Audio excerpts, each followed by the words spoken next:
मोबाईलचा वापर फक्त संवाद व अभ्यासासाठी करा। मोबाईलचा अतिवापर आपल्या आरोग्यास धोकादायक आहे। पाठ ऐकताना शक्यतो हेडफोनचा वापर करा। स्क्रीन व डोळे यात योग्य ते अंतर ठेवा। आपल्या शिक्षकांनी प्रत्यक्ष शिकविलेला पाठ सर्वोत्तम असतो, तेथे थेट संवाद होतो। कृपया व्हिडिओ आवडल्यास सबस्क्राइब व बेल आयकॉन प्रेस करा। इतर मित्रांनाही लिंक पाठवा। धन्यवाद।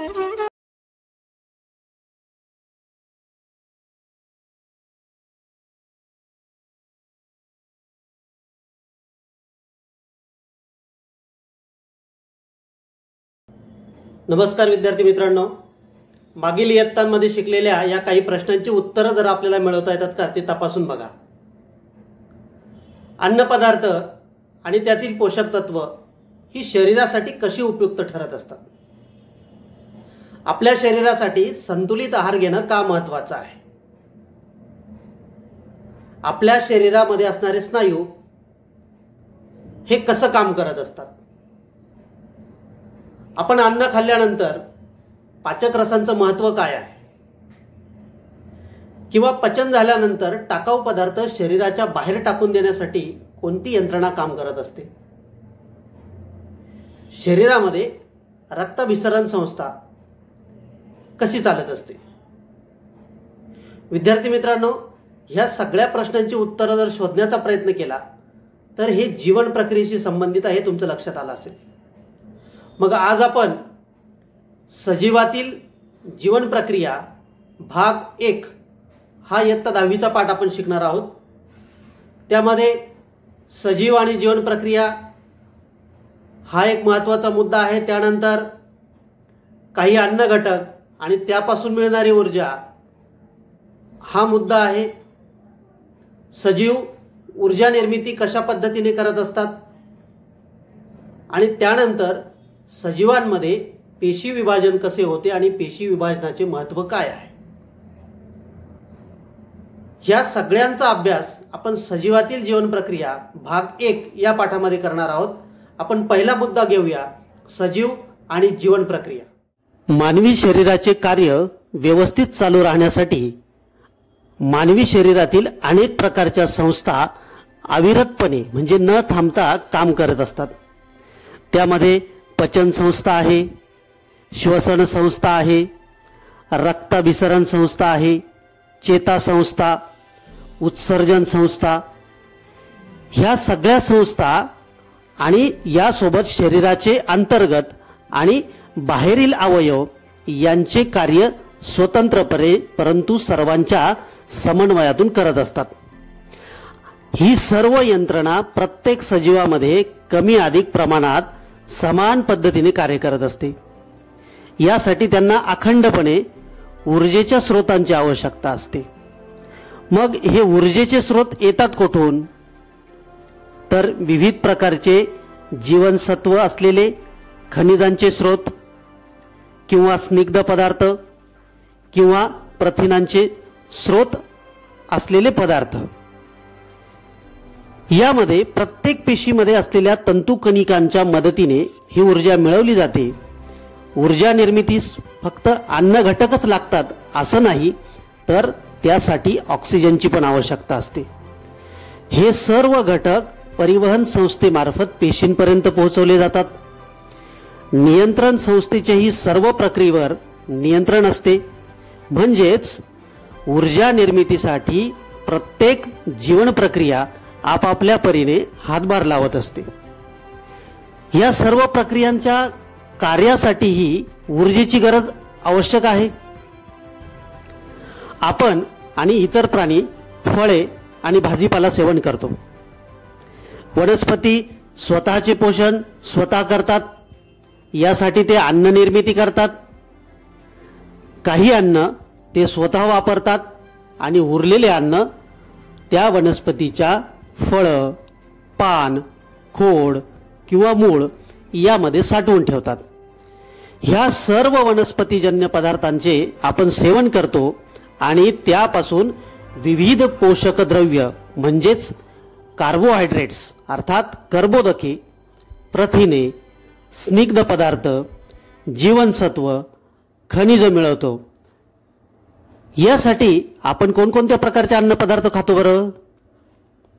उदाहरणार्थ दूध, फळे, गूळ, साखर, भाजीपाला, गहू, मका, नाचणी, ज्वारी, बाजरी, तांदूळ यासारखे धान्य असतील किंवा मध, बटाटे, रताळी, मिठाई यापासून आपल्याला कर्बोदके मिळत असतात. कर्बोदकांमधून आपल्याला 4 किलो कॅलरी प्रतिग्रॅम एवढी ऊर्जा मिळत असते. मग ही ऊर्जा नेमकी कशी मिळवली जाते याचा अभ्यास आपण या पाठामध्ये करणार आहोत. तत्पूर्वी तुम्हाला एक छोटासा प्रश्न की अनेक खेळांमध्ये खेळाडू खेळ खेळत असताना काही वेळा मध्यंतर झाल्यानंतर काही पदार्थांचे ते सेवन करताना तुम्हाला दिसतात. असे पदार्थ खेळाडू का घेत असावेत? आणि त्यानंतर आता आपण एक व्हिडिओ बघणार आहोत आणि त्या व्हिडिओच्या मदतीने आपल्या पुस्तकात दिलेली एक आकृती आणि त्या आकृतीचे तुम्हाला नावं लिहायची आहेत. आपण प्रथमतः हा व्हिडिओ बघूया. आपण नंतर मानवामध्ये पचन संस्था कशा पद्धतीने काम करते हे आपण थोडक्यात या व्हिडिओद्वारे बघूया.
चला तर विद्यार्थी मित्रांनो, मानवी पचन संस्था आणि मानवी श्वसन संस्था बघितल्यानंतर आपल्याला दिसणाऱ्या या आकृतीमधील चौकटी पूर्ण करावयाच्या आहेत.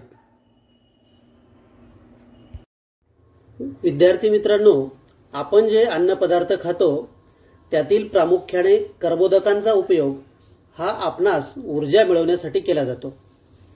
ही ऊर्जा ॲडेनोसाइन ट्रायफॉस्फेटच्या स्वरूपामध्ये मिळवली जाते. त्यासाठी पेशींमध्ये ग्लुकोज या कर्बोदकाचं ऑक्सिडीकरण होणं गरजेचं असतं आणि यालाच पेशी स्तरावरील श्वसन असं म्हटलं जातं. सजीवांमध्ये पेशी स्तरावर होणारे श्वसन हे 2 प्रकारचे असते. त्यातील पहिला प्रकार आहे ऑक्सिश्वसन, म्हणजे ज्यामध्ये ऑक्सिजन भाग घेत असतो, आणि दुसरा प्रकार आहे विना ऑक्सिश्वसन, म्हणजे त्यामध्ये ऑक्सिजन भाग घेत नाही. सुरुवातीला आपण ग्लुकोजचं ऑक्सिडीकरण हे ऑक्सिश्वसनामध्ये कशा पद्धतीने होतं ते बघणार आहोत. त्यासाठी आपल्याला 3 टप्प्यांचा अभ्यास करायचा आहे.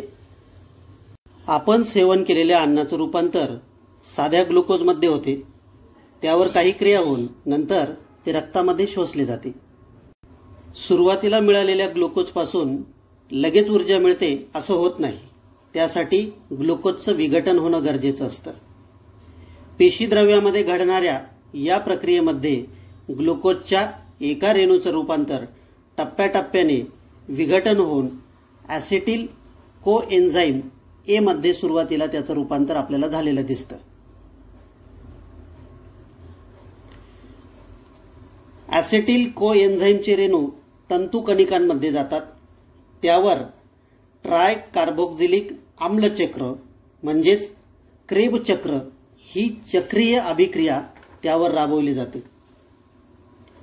या अभिक्रियेद्वारे ऑक्सिडीकरण होते आणि एटीपी, NADH2, FADH2 यांचे रेणू आपणास मिळतात. नंतर तंतुकणिकांमध्ये NADH2च्या प्रत्येक रेणूपासून 3 आणि FADH2च्या प्रत्येक रेणूपासून 2 एटीपीचे रेणू मिळतात. या प्रक्रियेला म्हणतात इलेक्ट्रॉन वहन साखळी अभिक्रिया म्हणजेच ईटीसी रिएक्शन. अशा पद्धतीने ऑक्सिश्वसनामध्ये ग्लुकोजचे पूर्ण ऑक्सिडीकरण म्हणजेच विघटन होते आणि त्या ऊर्जेबरोबर कार्बन डायऑक्साईड आणि पाण्याचे रेणू तयार होत असतात. ग्लुकोज विघटन ही क्रिया प्रत्येक सजीवामध्ये होत असते. ग्लुकोज विघटनाला इंग्लिशमध्ये ग्लायकॉलिसिस असं म्हणतात. त्याचा अर्थ आपण बघूया. ग्लायको म्हणजे ग्लुकोज आणि लिसिस म्हणजे विघटन. ग्लुकोजचे विघटन म्हणजेच ग्लायकॉलिसिस. ग्लुकोजचे विघटन ऑक्सिश्वसन या प्रकारामध्ये होत असताना ऊर्जेच्या आवश्यकतेनुसार एटीपी मधील फॉस्फेटच्या रेणूमधील बंध तोडून त्यापासून ऊर्जा मिळवली जाते. म्हणून एटीपीला ऊर्जेचे चलन म्हणजे करन्सी असं म्हटलं जातं. हे नेहमी लक्षात ठेवा. त्याला कारणही तसंच आहे. या आकृतीद्वारे आपण ते समजून घेऊया. ॲडेनोसिन ट्रायफॉस्फेट यामध्ये ऊर्जा भरपूर आहे. म्हणजे जसं मोबाईलमध्ये जर आपली बॅटरी पूर्ण चार्ज असेल तर आपल्याला या पद्धतीचं चिन्ह दिसतं आणि बॅटरी जर डिस्चार्ज होत चालली तर या पद्धतीचं चिन्ह आपल्याला दिसायला सुरुवात होते. त्याप्रमाणे इथे ॲडेनोसिन ट्रायफॉस्फेटमधील ऊर्जा जर कमी झाली तर त्याचं रूपांतर हे ॲडेनोसिन डायफॉस्फेटमध्ये होत असतं. ही खाली एक आकृती दिलेली आहे ती बघा. 3 फॉस्फेटचे अणू आपल्याला एकमेकांशेजारी दिसत आहेत म्हणजे ट्राय आणि ते ॲडेनाईनला जोडलेले आहेत म्हणून ॲडेनोसिन ट्रायफॉस्फेट. आणि या फॉस्फेटच्या बंधांमध्ये भरपूर प्रमाणामध्ये ऊर्जा असते. परंतु त्यातला एक फॉस्फेट अणू बाजूला झाला तर मग मात्र ऊर्जा मुक्त होते म्हणजेच ऊर्जा कमी होते. हे झालं एटीपी ऊर्जेचे चलन. आपण बऱ्याच वेळेस बघतो की काही लोक उपोषणाला बसतात किंवा काही कारणास्तव काहींची उपासमारही होते. अशा परिस्थितीमध्ये शरीरात जर कर्बोदकांचा साठा कमी असेल तर ऊर्जा मिळवण्यासाठी शरीरामध्ये असणारे स्निग्ध पदार्थ आणि प्रथिनांचा वापर केला जातो. स्निग्ध पदार्थांबाबत त्याचे रूपांतर मेदाम्लामध्ये केले जाते तर प्रथिनांचे रूपांतर अमिनो आम्लांमध्ये केले जाते. मेदाम्ले आणि अमिनो आम्ले ॲसिटिल कोएन्झाईम ए मध्ये रूपांतरित केले जातात आणि एकदा का हे ॲसिटिल कोएन्झाईम ए तयार झालं का त्यानंतर आपण अगोदर बघितल्याप्रमाणे क्रेब चक्र या अभिक्रियेद्वारे तंतुकणिकांमध्ये पूर्णतः ऑक्सिडीकरण केलं जातं आणि ऊर्जा मिळवली जाते म्हणजे तो सजीव काही दिवस जिवंत राहू शकतो. ग्लुकोजचं विघटन होत असताना ट्राय कार्बोक्झिलिक आम्ल चक्र ही चक्रीय अभिक्रिया त्याला आपण एक दुसरं वेगळं नाव दिलेलं होतं क्रेब चक्र. त्याला ते का दिलेलं होतं हे आपण सर हेन्स क्रेब या शास्त्रज्ञांचा परिचय आपण लक्षपूर्वक वाचा म्हणजे आपल्या ते लक्षात येईल.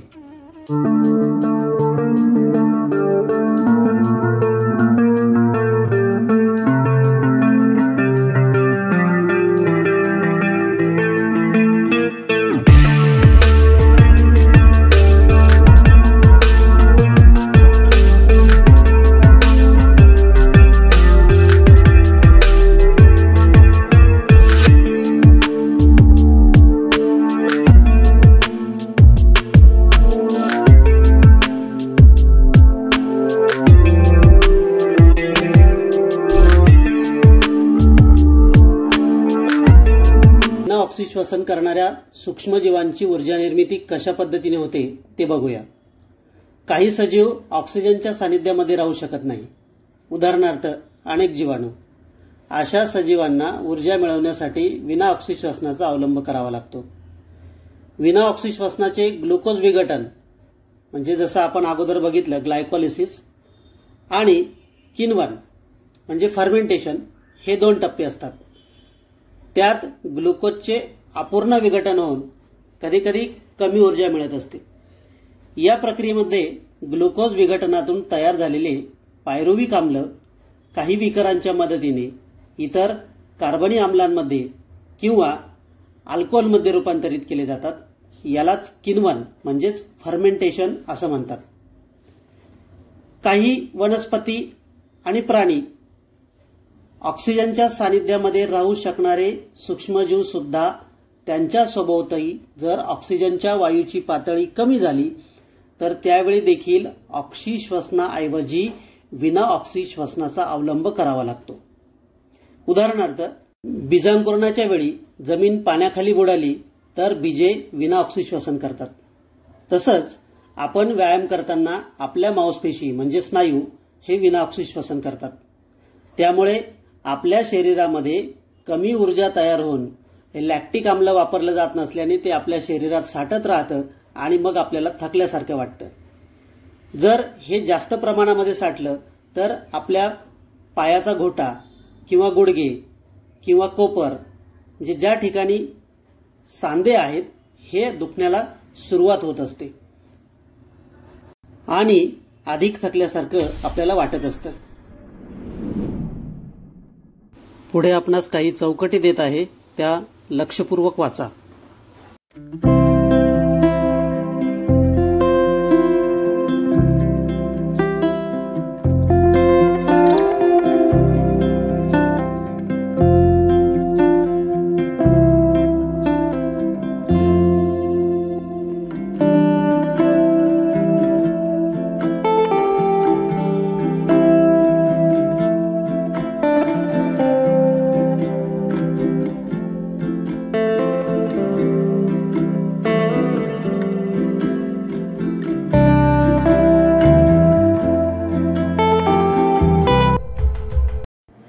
आपल्यासाठी हे छोटेसे 2 प्रश्न। पेशी स्तरावरील श्वसनाच्या कोणत्या प्रकारात ग्लुकोजचे पूर्ण ऑक्सिडीकरण होते? आणि दुसरा प्रश्न आहे, ग्लुकोजच्या पूर्ण ऑक्सिडीकरणासाठी कोणत्या पेशी अंगकांची आवश्यकता असते? आपला पुढील मुद्दा आहे विविध अन्न घटकांपासून मिळणारी ऊर्जा, energy from different food components. आपण जर गरजेपेक्षा जास्त अन्न खाल्लं तर हे खाल्लेले कर्बोदके पदार्थ शरीरात यकृत आणि स्नायूंमध्ये ग्लायकोजनच्या स्वरूपात साठवले जातात। आपल्याला ही प्रथिने कशापासून मिळतात हे माहित आहे का आपणास? ती कशापासून बनलेली असतात त्याच्याबद्दल आपण अभ्यास करूया। अमिनो आम्लाचे अनेक रेणू एकमेकांना जोडून तयार झालेल्या महारेणूला प्रथिन म्हणतात आणि हे प्रथिन शक्यतो आपणास प्राणीज पदार्थांपासून मिळतात आणि प्राणीज पदार्थांपासून मिळणाऱ्या प्रथिनांना फर्स्ट क्लास प्रथिने असं म्हणतात। प्रथिनांपासून सुद्धा प्रति ग्रॅम 4 किलो कॅलरी एवढी ऊर्जा आपणास मिळत असते।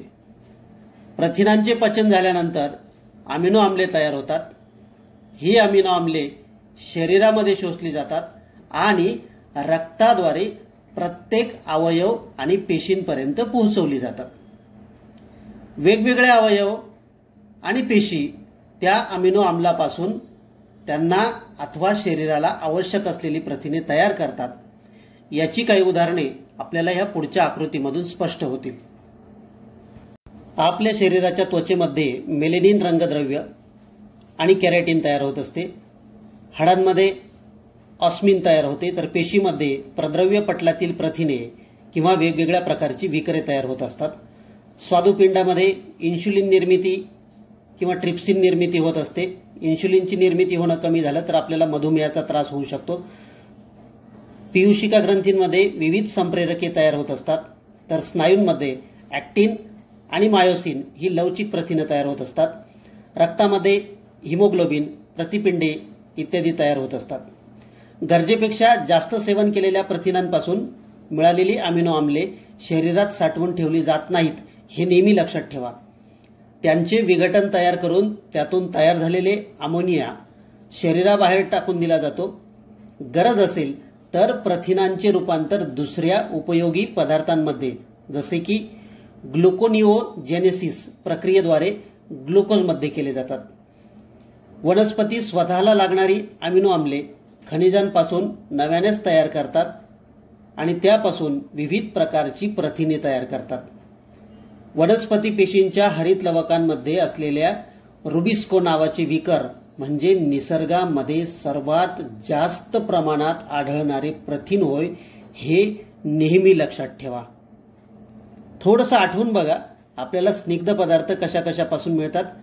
विविध प्रकारचे तेल, लोणी, तूप, तेलबिया, चरबी अशा मेदयुक्त पदार्थांपासून स्निग्ध पदार्थ मिळत असतात. स्निग्ध पदार्थ म्हणजे काय? तर मेदाम्ले आणि अल्कोहोलचे रेणू विशिष्ट रासायनिक बंधाने जोडून तयार झालेल्या पदार्थांना आपण स्निग्ध पदार्थ असं म्हणतो.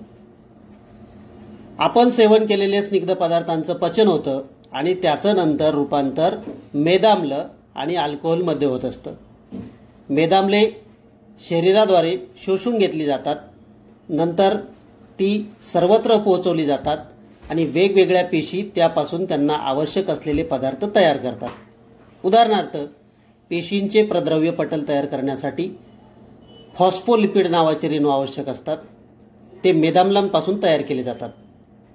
या व्यतिरिक्त प्रोजेस्टेरॉन, इस्ट्रोजेन, टेस्टोस्टेरोन, अल्डोस्टेरोन यासारखी संप्रेरके चेतापेशींच्या अक्षतंतूभोवती असलेले आवरण तयार करण्यासाठी मेदाम्लांचा वापर केला जातो. सगळ्यात महत्त्वाचं म्हणजे स्निग्ध पदार्थांपासून आपल्याला प्रतिग्रॅम 9 किलो कॅलरी इतकी ऊर्जा मिळत असते. रोजच्या गरजेपेक्षा जास्त सेवन केलेले स्निग्ध पदार्थ शरीरात चरबीयुक्त संयोजी ऊतींमध्ये साठवून ठेवले जातात. म्हणजेच असं आपल्याला या ठिकाणी लक्षात येईल की प्रथिनांपेक्षा देखील जास्त ऊर्जा ही आपल्याला स्निग्ध पदार्थांमधून मिळत असते. मित्रांनो, विचार करून जरा या प्रश्नांची उत्तरं देण्याचा प्रयत्न करा. अनेकदा आपलं तोंड येत असतं, त्यावेळी आपण तिखट पदार्थ खाऊ शकत नाही. काय कारण असावं? काही जणांना बाल्य अवस्थेत किंवा तरुण्य अवस्थेमध्येच रात्रीचे दिसण्यास त्रास होत असतो. त्याचंही कारण शोधण्याचा प्रयत्न करा. आपल्या शरीरात निरनिराळ्या प्रकारची कार्य व्यवस्थित पार पाडण्यासाठी रासायनिक पदार्थांचा एक गट कार्यरत असतो. त्याला जीवनसत्व असे म्हणतात. जीवनसत्वांचे एकूण 6 प्रकार आहेत: ए, बी, सी, डी, ई आणि के. यापैकी ए, डी, ई आणि के हे मेद स्निग्ध विद्राव्य आहेत आणि बी व सी हे जल विद्राव्य आहेत. यांचे अवशोषण हे सहज होत असते. जसं आपण मागे पाहिलं की ग्लुकोज विघटन आणि क्रेब चक्र या प्रक्रियांमध्ये FADH2 आणि NADH2 तयार होत असतं. ते तयार होण्यासाठी रायबोफ्लेविन म्हणजे जीवनसत्व B2 आणि निकोटिनामाइड जीवनसत्व B5 यांचा उपयोग होत असतो. मित्रांनो, जरा याही प्रश्नांची उत्तरं शोधण्याचा प्रयत्न करा. बऱ्याचदा आपल्या तोंडात किंवा घशात कोरडका पडत असावी. अतिप्रमाणात जुलाब झाल्यास वरचेवर मीठ, साखर, पाणी प्यायला का देत असावेत? आणि उन्हाळ्यामध्ये आणि जास्त श्रम केल्यावर आपल्याला घाम का येत असावा? आपल्या शरीरात पाण्याचं प्रमाण किती आहे हे आपणास माहीत आहे का? जवळजवळ 65 ते 70% पाणी हे आपल्या शरीरामध्ये साधारणपणे असतं. प्रत्येक पेशीमध्ये पेशीच्या वजनाच्या जवळजवळ 70% पाणी असतं. रक्तामध्ये सुद्धा रंगद्रव्याच्या 90% पाणीच असतं. म्हणजेच शरीरामध्ये थोडं जरी पाणी कमी झालं तर पेशींचे आणि पर्यायाने पुढे शरीराचे कामकाज बिघडते. म्हणून पाणी सुद्धा ही एक अत्यावश्यक असं पोषक द्रव्य आहे. आणखी एक महत्त्वाचे पोषक द्रव्य म्हणजे तंतुमय पदार्थ. तंतुमय पदार्थ खरं तर आपण पचवू शकत नाही, पण त्यांची इतर पदार्थांच्या पचनक्रियेमध्ये आणि न पचलेलं अन्न बाहेर टाकण्याच्या क्रियेमध्ये खूप मदत होत असते. वेगवेगळ्या प्रकारच्या पालेभाज्या, फळे, धान्य यापासून आपल्याला तंतुमय पदार्थ मिळत असतात. विद्यार्थी मित्रांनो, हा पाठ संपल्यानंतर आपल्याला स्क्रीनवर दिसणारे हे 4 मुद्दे, त्या मुद्द्यांचा गुगलवर जाऊन सर्च करा आणि अधिकचा अभ्यास करा. विद्यार्थी मित्रांनो, आपल्याला नेहमी पडणाऱ्या काही प्रश्नांचा उल्लेख मी इथं करतो आहे. आपल्याला जखम होते त्या ठिकाणी ऊतीतील पेशींचे नंतर काय होते? झालेली जखम बरी होताना तिथे पेशी नव्याने तयार होतात का? आपण फुले तोडतो त्यावेळी वनस्पतींना खरंच जखमा होतात का? किंवा त्या जखमा कशा भरून येत असतील? कोणत्याही सजीवाची वाढ कशी होते? त्यांच्या शरीरात पेशींची संख्या वाढते का, वाढत असेल तर ती कशी, आणि एका सजीवापासून त्याच प्रजातीचा दुसरा सजीव कसा निर्माण होतो. विद्यार्थी मित्रांनो, या सगळ्या प्रश्नांची एक कॉमन उत्तर आपल्याला देता येईल आणि ते म्हणजे पेशी विभाजन. प्रत्येक सजीवामध्ये पेशी विभाजन ही आवश्यक अशी जीवन प्रक्रिया आहे. त्याबद्दल आपण अभ्यास करणार आहोत. Cell division and essential life process. पेशी विभाजन हा सर्व सजीवांच्या अनेक गुणधर्मांपैकी एक खूप महत्त्वाचा असा गुणधर्म आहे. या पेशी विभाजनामुळेच नवीन सजीव निर्माण होऊ शकतो.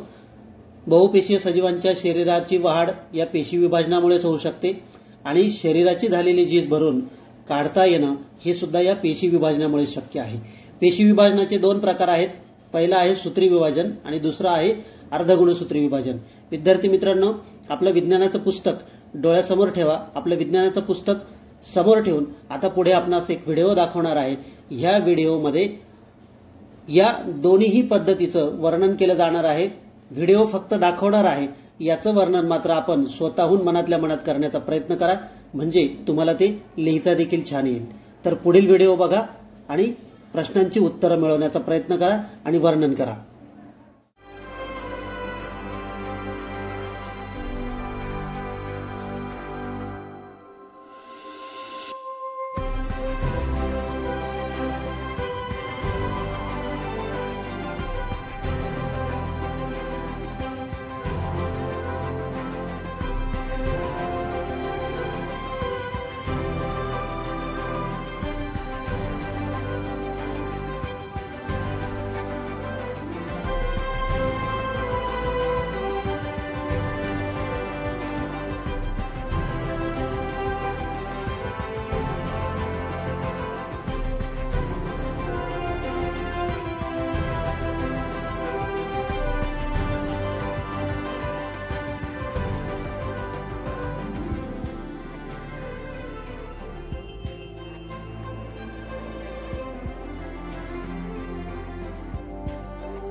विद्यार्थी मित्रांनो, कांद्यांच्या मुळांमधील सूत्री विभाजनांवरील टप्पे आपल्याला या आकृतीमध्ये दिसत आहेत. ते कोणकोणते ते शोधून काढा आणि पुढील स्वाध्याय पूर्ण करा.